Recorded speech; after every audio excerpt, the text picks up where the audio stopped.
Pemirsa, tim penyidik bidang tindak pidana khusus Kejati Sumsel menggeledah kantor salah satu anak perusahaan PT Semen Baturaja yang berlokasi di Kompleks OP Jakabaring, Palembang.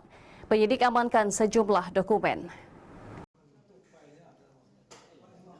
Tim Petsus Kejaksaan Tinggi Sumatera Selatan melakukan penggeledahan di kantor PT Baturaja Multi Usaha, anak perusahaan PT Semen Baturaja di Kompleks OP Jakabaring, Palembang.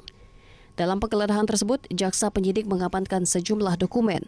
Penggeledahan dilakukan dalam rangka penyidikan dugaan kasus korupsi penyimpangan dalam distribusi dan pengelolaan semen serta pengelolaan keuangan tahun 2017 sampai 2021 yang terjadi pada PT Baturaja Multi Usaha.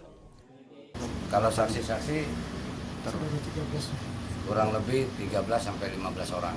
Untuk tim diamankan dari lokasi ini berapa banyak? Apa aja? Ini ada kurang lebih 4 kontainer ya, box kontainer, iya, kontainer plastik itu yang sudah kita sita dalam hal nota penjualan dan lain sebagainya yang terkait pemasaran daripada pendistribusian dan pengelolaan.